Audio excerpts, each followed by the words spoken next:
नमस्कार, बहुत स्वागत है आपका इंडिया डेली 24/7 देख रहे हैं आप। मैं हूं आपके साथ शिकायत। लो जी, महाशक्ति होने का ढोंग करने वाले अमेरिका ने एक बार फिर दुनिया की कूटनीति के अखाड़े में अपनी वो पुरानी फितरत दिखा दी है, जिसे आम भाषा में खिसियानी बिल्ली खंबा नोचे कहते हैं। ईरान के साथ 3.5 महीने तक लड़ाई लड़ने और युद्ध की आग में पूरी दुनिया को झोंकने के बाद जब अपनी खुद की सांसें फूलने लगी तो वॉशिंगटन के सूरमाओं ने चुपके से समझौते के कागजों पर दस्तखत कर दिए। लेकिन हद तो देखिए, इस समझौते के होते ही अमेरिकी राष्ट्रपति डोनाल्ड ट्रंप ने अपनी पुरानी आदत के मुताबिक ढिंढोरा पीटना शुरू कर दिया कि उन्होंने ईरान का रिजीम चेंज यानी तख्ता पलट कर दिया।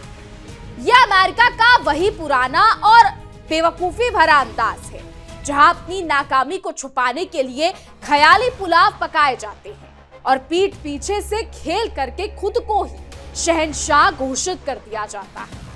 तो चलिए आज इस कड़वी हकीकत से अमेरिकी कूटनीति का मुखौटा उतारते हैं और बताते हैं आपको कि आखिर मिडिल ईस्ट में हो क्या रहा। तो दुनिया की राजनीति इस समय भूचाल जो है वो आया हुआ है और महाशक्ति होने का दम भरने वाले अमेरिका ने एक बार फिर अपनी पुरानी फितरत दिखाते हुए पीठ पीछे से खेल कर दिया है। ईरान और अमेरिका के बीच पिछले 3.5 महीने से जो बारूद सुलग रहा था, जिस युद्ध की आग में पूरी दुनिया के झुलसने का खतरा मंडरा रहा था, वो आखिरकार एक कथित समझौते की दहलीज पर आकर ठहर गया। लेकिन इस समझौते के होते ही अमेरिकी राष्ट्रपति ट्रंप साहब ने अपनी आदत के मुताबिक शेखी बघारना और पीठ थपथपाना शुरू कर दिया। ट्रंप अब दुनिया के सामने ये ढिंढोरा पीट रहे हैं कि उन्होंने ईरान को घुटनों टेकने पर मजबूर कर दिया, जबकि असलियत ये है कि युद्ध को लंबा खींचने की औकात खुद अमेरिका की भी नहीं थी और वो सिर्फ अपनी साख बचाने के लिए खोदा पहाड़ और निकली चुईयां जैसी कहावत को चीरफाड़ कर रहा था। अमेरिकी राष्ट्रपति डोनाल्ड ट्रंप ने अपनी पीठ थपथपाते हुए और अपनी पुरानी आदत को जारी रखते हुए अब ये नया शिगूफा छोड़ दिया है कि ईरान में पूरी तरीके से रिजीम चेंज यानी तख्ता पलट हो चुका है। ट्रंप का दावा है कि ईरान का पुराना नेतृत्व अब इतिहास बन चुका है और वहां एक ऐसा नया समूह सामने आया है जो उनके इशारों पर चलने को तैयार है। अमेरिका की ये पुरानी बीमारी है कि वो हर जगह अपनी मर्जी का शासक देखना चाहता है और जब बात ना बने तो वो खुद ही ख्याली पुलाव पकाने लगता है। ट्रंप ने तो सारी हदें पार करते हुए ईरान के सर्वोच्च नेता अयातुल्ला अली खामेनेई के बेटे मुस्तफा खामेनेई को अपने पिता से बेहतर और समझदार बताकर उनके जख्मों पर नमक छिड़कने की नाकाम कोशिश की, जो अमेरिका की ओछी कूटनीति को सरेआम बेनकाब कर। ट्रंप साहब जिस समझौते को अपनी बहुत बड़ी कामयाबी बताकर फूले नहीं समा रहे, उसकी कड़वी सच्चाई ये है कि अमेरिका ने ये कदम किसी बहादुरी में नहीं बल्कि अपनी डूबती अर्थव्यवस्था और वैश्विक मंदी के डर से उठाया। ट्रंप अपने पीठ खुद थपथपाते हुए कह रहे हैं कि उन्होंने ताकत के बल पर ईरान को बातचीत की मेज पर लाकर पटक दिया, क्योंकि ईरान की नौसेना और वायुसेना लगभग तबाह हो चुकी थी। लेकिन सच तो ये है कि अगर ये जंग कुछ दिन और खिंच जाती तो अमेरिका के भी पसीने छूट जाते और दुनिया एक ऐसे आर्थिक मंदी की दलदल में धंस जाती जिससे निकलना नामुमकिन होता। ट्रंप का यह दावा कि ईरान ने बिना शर्त आत्मसमर्पण कर दिया है, दरअसल उनकी उसी हताशा को छुपाने का एक जरिया है जिसे अधजल गगरी छलकत जाए कहा जाता है। अमेरिका की इस गीदड़ भभकी और तथाकथित जीत के दावों के बीच ईरान ने भी साफ कर दिया कि वो इतनी आसानी से घुटने टेकने वाला देश नहीं है। हालांकि ईरान की तरफ से तख्ता पलट या सत्ता परिवर्तन को लेकर अभी तक कोई आधिकारिक मोहर नहीं लगाई गई, लेकिन ट्रंप बार बार रिपोर्ट्स के हवाले से ये दावा ठोक रहे हैं कि ईरान का नया नेतृत्व पूरी रूढ़िवादिता को छोड़कर नई सोच के साथ आगे बढ़ रहा है। ट्रंप ने मुस्तफा खामेनेई के घायल होने की रिपोर्ट्स पर हमदर्दी जताने का नाटक करते हुए उन्हें साहसी बताया है, जो दरअसल ईरान के आंतरिक मामलों में टांग अड़ाने की अमेरिकी आदत का जीता जागता सबूत है। अमेरिका ये भूल रहा है कि ईरान की धरती पर लगी राष्ट्रवाद की आग को वो अपनी खोखली बयानबाजी से बुझा नहीं सकता। इस पूरे विवाद की जड़ में अगर देखा जाए तो अमेरिका ने ईरान को झुकने के लिए उसकी दुखती रग यानी समुद्री व्यापार पर हाथ रख डाला है। ट्रंप का दावा है कि उन्होंने हॉर्मुज की ऐसी घेराबंदी की कि ईरान का दम घुटने लगा और उसके पास बातचीत की मेज पर आने के अलावा कोई चारा नहीं बचा। अमेरिका भले ही इसे नाकेबंदी को अपनी रणनीतिक जीत मानकर जश्न मना रहा हो, लेकिन वो ये भूल गया कि इतिहास गवाह है कि दबाने और दबने से हमेशा बारूद में विस्फोट ही होता है।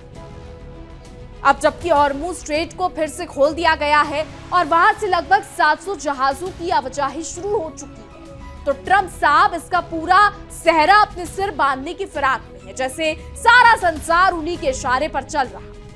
ट्रंप ने अपनी इस तथाकथित कूटनीतिक जीत का ढोल पीटते हुए साल 2015 में ओबामा के कार्यकाल के दौरान हुए ईरान परमाणु समझौते को एक बहुत बड़ी आपदा करार दिया है। ट्रंप का मानना है कि ओबामा के दौर में अमेरिका कमजोर स्थिति में था, जबकि आज उनके नेतृत्व में अमेरिका ने ईरान को चारों खाने चित कर दिया है। ट्रंप इस नए समझौते को पूरी तरीके से अलग और अमेरिका के पक्ष में बता रहे हैं, लेकिन हकीकत यह है कि अमेरिका हर बार नए प्रशासन के आते ही पुराने समझौतों को फाड़कर फेंक देता है और खुद को सबसे बड़ा सूरमा साबित करने के लिए नए नियम गढ़ने लगता है। यह अमेरिकी कूटनीति का दौरा चरित्र ही है जो दुनिया के सामने बार बार उजागर होता रहता। तो इस समझौते के पीछे असली खेल वैश्विक बाजार और तेल की कीमतों का था, जिसे छुपाने के लिए अमेरिका ने शांति का चोला ओढ़ लिया। ट्रंप खुद स्वीकार कर रहे हैं कि अगर कट्टरपंथियों को खुश करने के लिए इस युद्ध को और लंबा खींचा जाता तो पूरी दुनिया की अर्थव्यवस्था ताश के पत्तों की तरह ढह जाती। हॉर्मुज के बंद रहने से अंतरराष्ट्रीय बाजार में कच्चे तेल की कीमतें आसमान छूने लगी थी, जिससे खुद अमेरिका के भी हाथ पांव फूलने लगे थे। इसलिए ये समझौता किसी के प्रति उदारता था या शांति की चाह में नहीं किया गया, बल्कि अपनी खुद की चाल, अपनी खुद की खाल बचाने और वैश्विक ऊर्जा बाजार को पूरी तरीके से बर्बाद होने से रोकने के लिए अमेरिका की मजबूरी का नतीजा था। क्योंकि खाड़ी में युद्ध किसने शुरू किया ये आप बखूबी जानते हो। तो समझौता भले ही हो, लेकिन अमेरिका का कुछ भरोसा नहीं है, ये भी ईरान जानता है। तो समझने वाली बात यह है कि समझौता भले ही हो गया हो और हॉर्मुज में जहाजों की रौनक दोबारा लौटने लगी हो, लेकिन ईरान ने भी दिखा दिया है कि वो अपने घर का मालिक खुद है। ईरान ने साफ कर दिया है कि उसके इलाके से गुजरने वाले हर जहाज को अब उसकी उंगली पर नाचना होगा। ईरान की नई नवेली संस्था पर्शियन गल्फ स्टेट अथॉरिटी ने कड़े नियम जारी कर दिए हैं, जिसके तहत अब कोई भी विदेशी जहाज बिना पूर्व मंजूरी के इस बेहद महत्वपूर्ण रास्ते से नहीं गुजर सकेगा। अमेरिका भले ही खुद को समुद्र का सिकंदर समझता रहे, लेकिन ईरान ने नए दिशा निर्देश लागू करके ये साबित कर दिया है कि उसकी संप्रभुता से खिलवाड़ करना किसी के लिए भी आसान नहीं होने वाला है। ईरान द्वारा लागू किए गए नए नियमों के अनुसार अब हॉर्मुज से गुजरने वाले सभी जहाजों को कम से कम 48 घंटे पहले अपनी पूरी कुंडली ईरान के सामने खोलकर रखनी होगी। हालांकि मीडिया रिपोर्ट्स ये दावा करती हैं, हम नहीं कह रहे, रिपोर्ट्स दावा कर रही हैं। कहा गया है कि जहाजों को अपनी यात्रा का पूरा प्लान, रूट और कम्युनिकेशन डिटेल्स पहले से देनी होगी और जब तक हरी झंडी नहीं मिल जाती तब तक ऑपरेटर को लगातार ईरानी अधिकारियों के संपर्क में रहना पड़ेगा। तो ईरान का यह कदम सीधे तौर पर अमेरिका और उसके सहयोगियों की हेकड़ी निकालने जैसा है, जो अब तक इन समुद्री रास्तों को अपनी बपोती समझते आए थे। अब हर जहाज को ईरान के कायदे कानून के दायरे में रहकर ही आगे बढ़ना होगा। हालांकि इसकी कोई आधिकारिक पुष्टि नहीं। इतना ही नहीं, ईरान ने जहाजों के लिए रूट की जानकारी देना इसलिए भी अनिवार्य किया है क्योंकि समुद्र में सुरक्षा के लिहाज से बेहद संवेदनशील और संभावित माइन प्रभावित इलाके मौजूद हैं। ईरान का कहना है कि वो ये सब किसी भी संभावित हादसे को रोकने और जहाजों की सुरक्षा सुनिश्चित करने के लिए कर रहा है।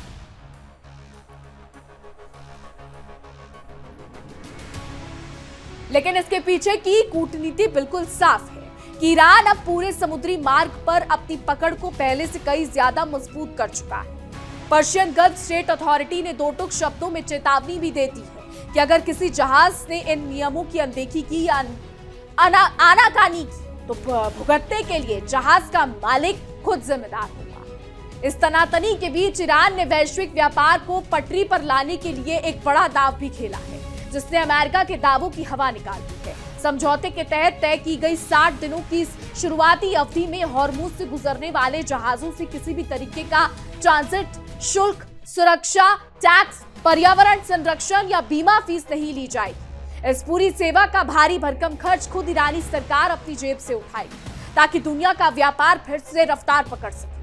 ईरान का ये कदम ये दिखाने के लिए काफी है कि वो दुनिया के सामने एक जिम्मेदार देश की तरह पेश आ रहा है, जबकि अमेरिका सिर्फ प्रतिबंधों और धमकियों की भाषा का इस्तेमाल करना ही जानता है। इस समझौते का असर अब समुद्र में साफ तौर पर दिखने लगा है और जहाजों की आवाजाही में भारी उछाल आया है। समुद्री ट्रैकिंग कंपनी की ताजा रिपोर्ट्स के मुताबिक बीते गुरुवार को रिकॉर्ड 25 वाणिज्यिक जहाज इस जलडमरू मध्य से सुरक्षित गुजरे, जो अप्रैल के महीने के बाद से एक दिन में होने वाला सबसे बड़ा ट्रैफिक है। कहा तो युद्ध के काले बादलों के कारण मार्च की शुरुआत से यहाँ रोजाना औसतन सिर्फ 7 जहाज ही बमुश्किल गुजर पा रहे थे, और कहा अब ये संख्या तेजी से बढ़ रही है। ये आंकड़े गवाही दे रहे हैं कि व्यापारिक दुनिया युद्ध की विभीषिका से ऊब चुकी थी और वो अमेरिका के इस युद्ध वाले नाटक से तंग आ चुकी थी। तो एक तरफ जहां अमेरिका और ईरान के बीच ये शय और मात का खेल चल रहा है, वहीं दूसरी तरफ वैश्विक महाशक्तियों के बीच हथियारों की होड़ भी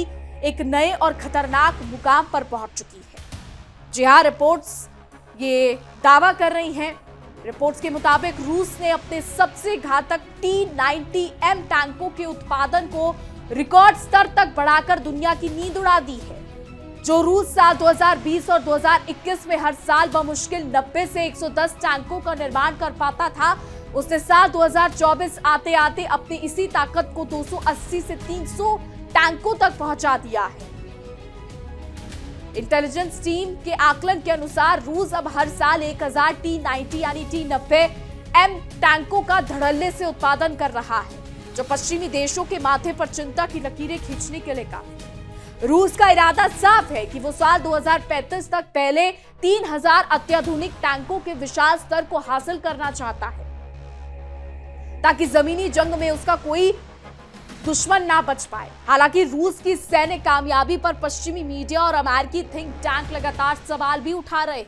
उनका तर्क है कि रूस अपने सबसे आधुनिक और बहुचर्चित T-14 आर्मेटा टैंक की सीरियल प्रोडक्शन को शुरू करने में लगातार नाकाम रहा है और वो लंबे समय से सिर्फ फाइलों और प्रदर्शनियों तक ही सीमित है। लेकिन रूस ने T-90M के उत्पादन की रफ्तार बढ़ाकर ये जता दिया है कि वो कागजी घोड़े दौड़ाने के बजाय जमीन पर अपनी ताकत को मजबूत करने में ज्यादा यकीन रखता है।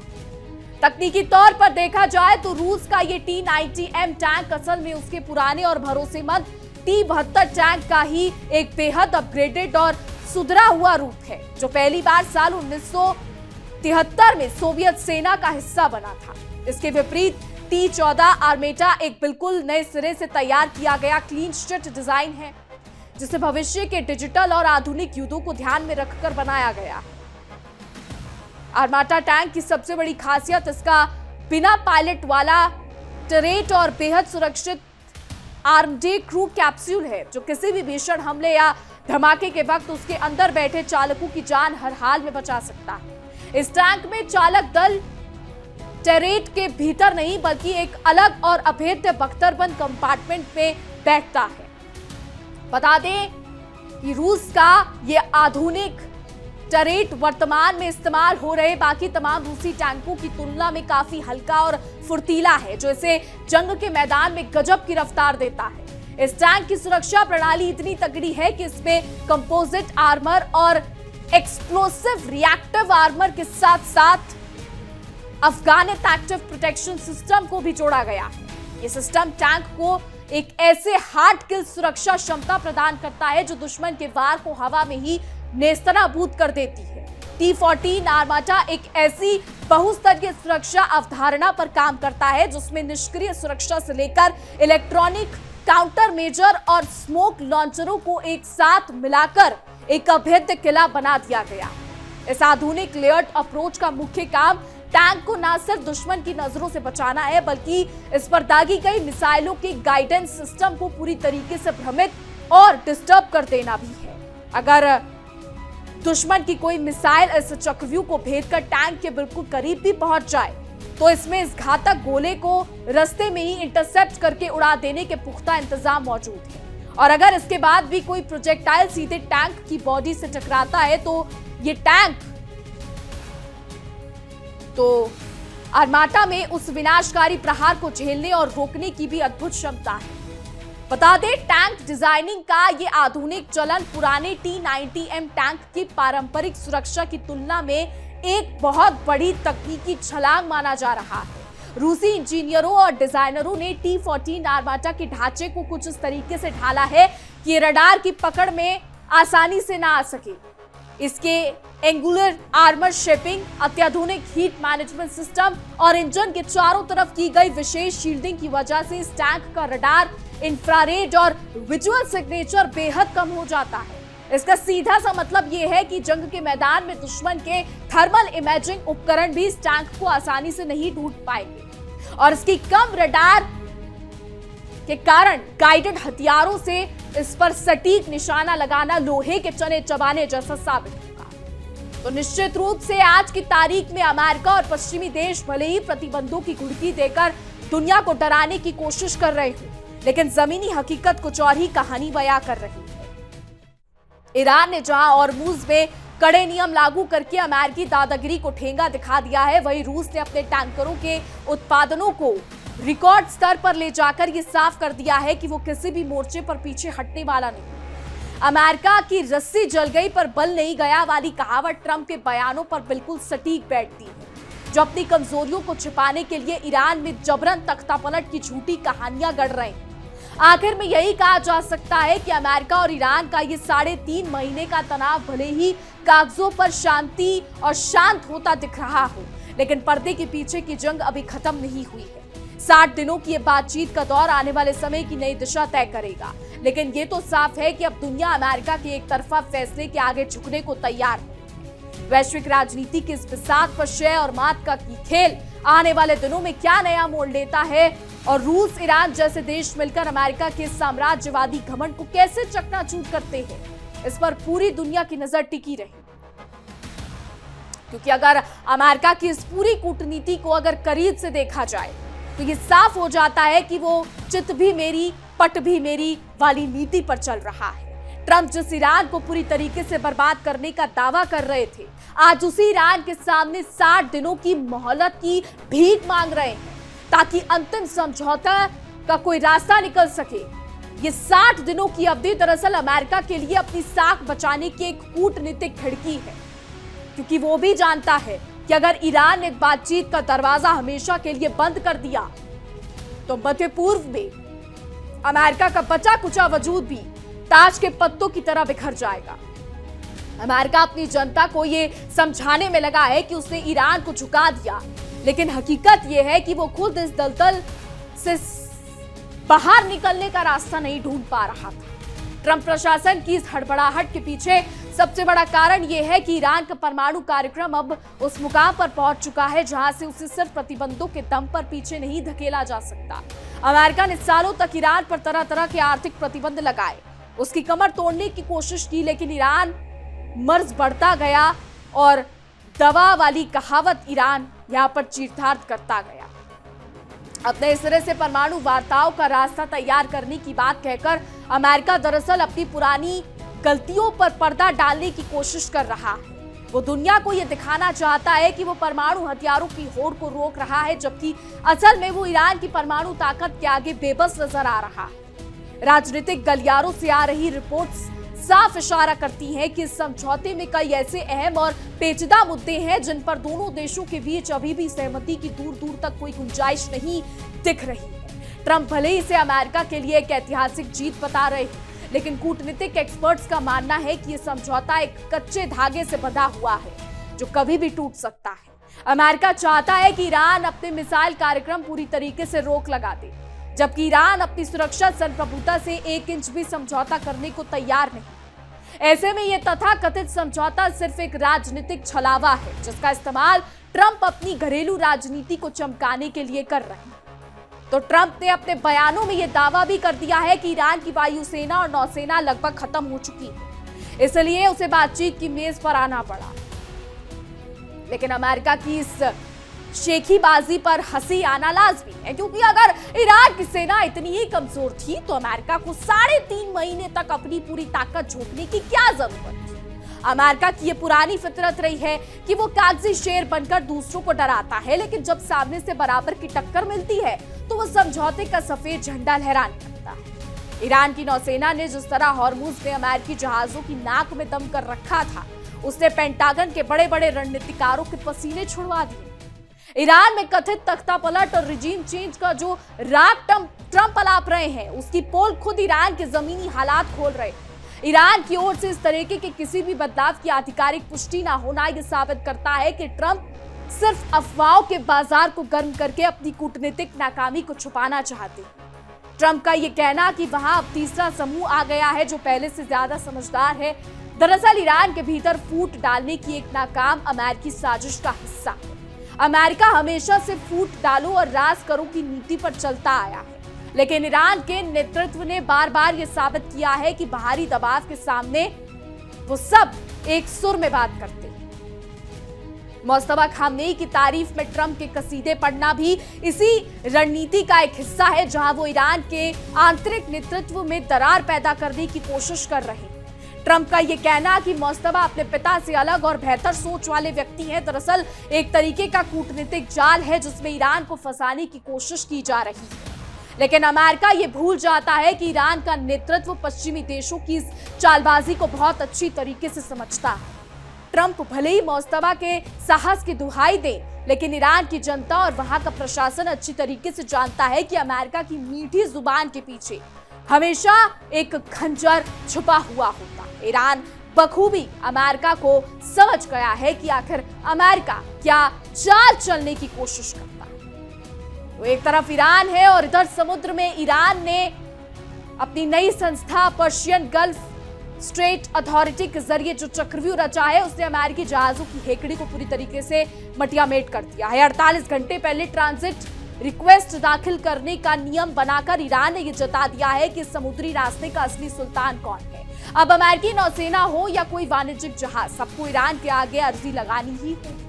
ट्रंप जिसे अपनी जीत कह रहे हैं, वो असल में ईरान द्वारा समुद्र पर अपनी संप्रभुता को और कड़ाई से स्थापित करने का एक कानूनी जरिया बन चुका है, जिसने अमेरिका के फ्री नेविगेशन के दावों की हवा निकाली। वहीं दूसरी तरफ रूस द्वारा T-90M टैंकों का उत्पादन सालाना 1000 तक पहुंचा देना इस बात का पुख्ता सबूत है कि वैश्विक संतुलन अब अमेरिका के हाथ से निकल चुका है। अमेरिका दुनिया भर में प्रतिबंधों का खेल खेलता रहा है और उधर रूस ने अपनी सैन्य औद्योगिक क्षमता को उस स्तर पर पहुंचा दिया जिसकी कल्पना भी पश्चिमी देशों ने नहीं की। रूस का लक्ष्य साल 2035 से पहले 3000 आधुनिक टैंक बनाने का है, जो यह दिखाता है कि वो भविष्य की किसी भी बड़ी सैन्य चुनौती के लिए पूरी तरीके से तैयार है। अमेरिका अब इस बात से डरा हुआ है कि ईरान और रूस का ये बढ़ता तालमेल उसकी वैश्विक चौधराहट को हमेशा के लिए खत्म कर देगा।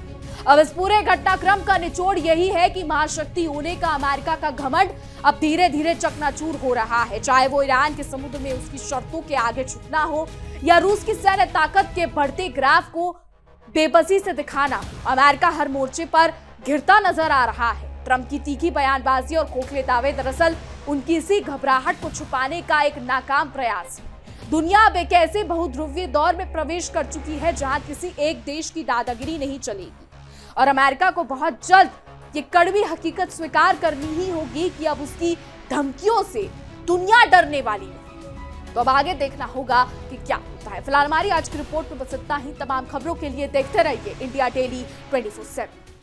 देखिए इंडिया डेली 24/7 अब आपकी स्मार्ट टीवी पर।